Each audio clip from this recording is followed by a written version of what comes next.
Salut tout le monde et bienvenue dans cette nouvelle vidéo.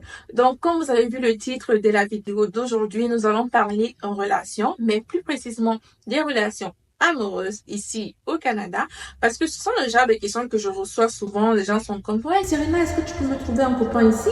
Serena, ouais, est-ce que tu peux me trouver quelqu'un? Est-ce que tu peux me trouver une copine? Est-ce que tu peux me brancher à quelqu'un? Ok, on se calme. Ça sera le titre de la vidéo d'aujourd'hui. Mais avant de commencer, je vous laisse d'abord avec le générique. Hola.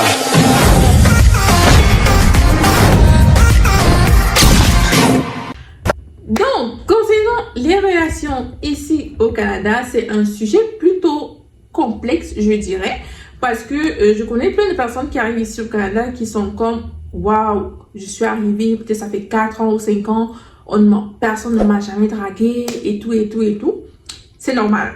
On va d'abord parler de la drague. Ici au Canada, c'est très différent par rapport en Afrique. Disons qu'on va parler de mon pays d'origine qui est le Cameroun. Donc, lorsque tu marches en route, s'il y a par exemple des hommes qui trouvent que ouais, tu es jolie ou quoi que ce soit, ils n'auront pas de problème à venir vers toi, faire une approche envers toi ou bien te draguer. Donc, la drague est plutôt facile, vous voyez. Donc, c'est très accessible. On vient vers toi, on te parle, on essaie de prendre ton numéro ou bien ça c'est de bouche à oreille, des trucs comme ça. C'est très facile. Pourtant, ici au Canada, ce qu'il y a, c'est d'abord que il y a beaucoup de... Les femmes se plaignent beaucoup de harcèlement, ce qui fait que les hommes sont plus, comment on dit, plus réticents à venir vers les femmes, ok? Donc c'est sûr que si tu es dans le métro, dans le bus ou bien même en train de faire tes achats, tu as peut-être 2% de chance que quelqu'un vienne t'aborder parce que il est clair que les hommes ont généralement peur qu'on porte plainte contre eux, vous voyez? Ce qui est normal.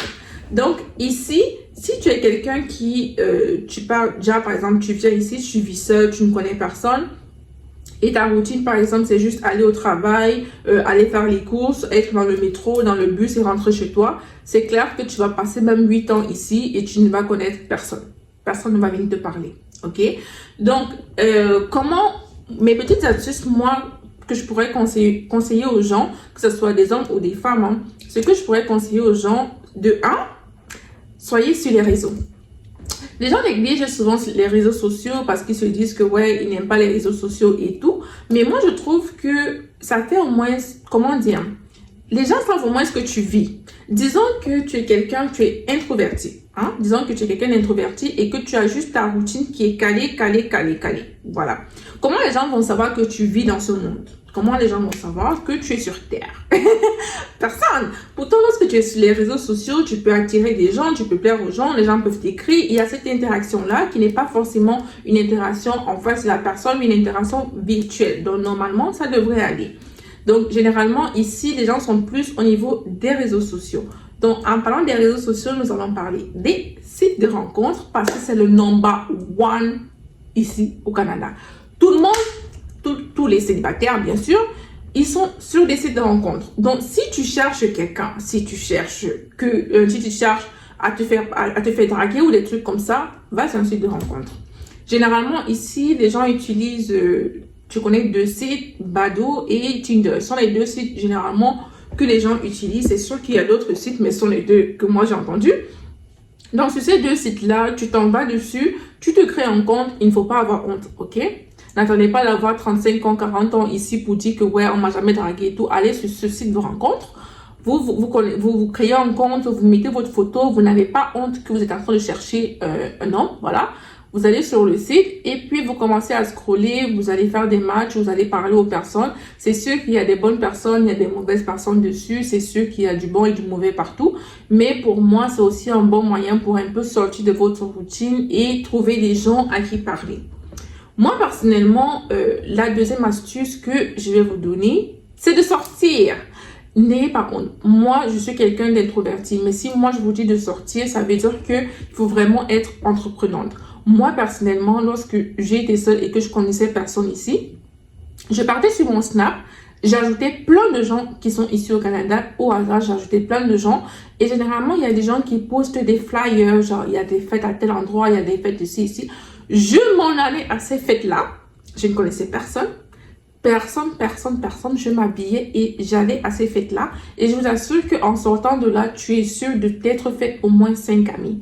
Ça, c'est un truc pour moi, c'est inévitable. Il faut vraiment être entrepreneur, il faut vraiment avoir l'agnac de se dire que je me lève, ce samedi-ci, je sors. Moi, ce que je faisais, c'est qu'à chaque week-end, je me disais, OK, ce week-end, je pars à tel endroit, ce week-end, je pars à tel endroit. J'étais dans toutes les fêtes possibles que vous pouvez imaginer dans ce pays. J'y étais. Donc, moi, c'est comme ça que j'ai vraiment commencé à connaître les gens, commencé à parler à beaucoup de gens, commencé à... Il y avait même des fêtes des Camerounais, fêtes des Africains. Il y a des boîtes de nuit africaines. Tu te lèves, tu dis que tu pars en boîte de nuit, même si tu es seul, c'est quoi le problème? Parce qu'il y a plein de gens qui sont comme... Ouais, mais je connais personne, tu peux pas sortir seule. Et moi, personnellement, j'allais au restaurant toute seule. J'allais en boîte de nuit toute seule. Je me levais, je partais en boîte de nuit. Et tu es sûre, franchement, étant une femme, lorsque tu arrives en boîte de nuit, tu es sûre que même pas 1 heure va passer que tu auras déjà plein de gens qui vont te parler. Donc, pour moi, il faut sortir de sa zone de confort. Et ici, en fait, il y a des degrés dans la relation. Ça, c'est un truc que j'ai découvert ici. Donc, il y a le degré, genre, vous venez de vous parler, vous faites connaissance, ok, là vous parlez, ok. Puis, il y a le degré flirt, donc là maintenant vous flirtez. Puis, il y a un 3e degré, donc fréquentation, ça c'est un degré que j'ai vraiment appris ici, genre nous sommes en fréquentation. Maintenant, fréquentation, ça veut dire que vous êtes en couple, donc vous faites des trucs de couple, vous êtes en couple, mais il n'y a pas le mot couple. Ça, c'est vraiment un truc. Ça, c'est un truc où il y a plein de filles qui se font avoir parce qu'elles vont rester à ce stade-là, puisque elles vont tout faire, elles vont faire tout ce qui est dans tout ce qu'on fait quand on est en couple. Elles vont faire tout cela, sauf que le mec ne va pas mettre un intitulé. Ça veut dire que tu peux aller voir ailleurs, je peux aller voir ailleurs, mais on est ensemble. Ça, c'est fréquentation. Maintenant, il y a fréquentation genre ouvert et fréquentation fermée. Ça veut dire que on est juste à 2 ou bien chacun voit ailleurs. Donc, ça, c'est un truc vraiment que j'ai appris ici.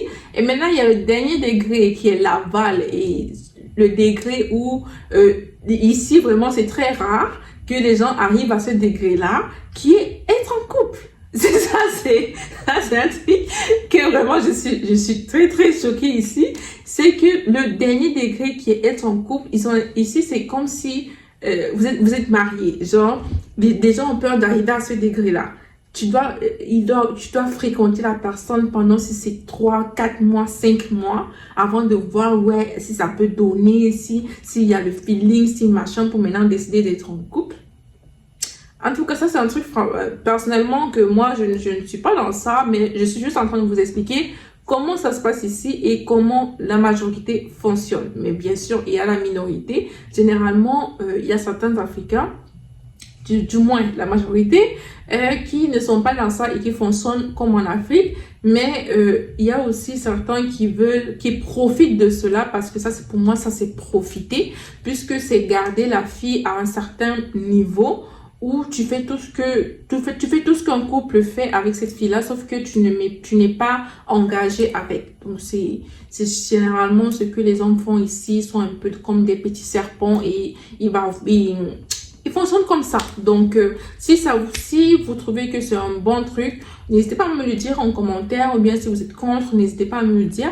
Mais de mon côté, je suis contre. Donc, j'espère que cette vidéo vous a plu et que mes petites astuces vont vous permettre d'éviter certaines choses. Et surtout, si vous venez d'arriver, ne vous faites pas avoir parce qu'il y a certains hommes qui vont foncer directement vers des femmes qui viennent d'arriver parce qu'elles ne connaissent pas encore ces degrés dans les relations et vont se retrouver coincées dans une situation pendant 5 ans. Donc, j'espère que cette vidéo vous a plu. N'hésitez pas à liker, commenter et vous abonner comme d'habitude.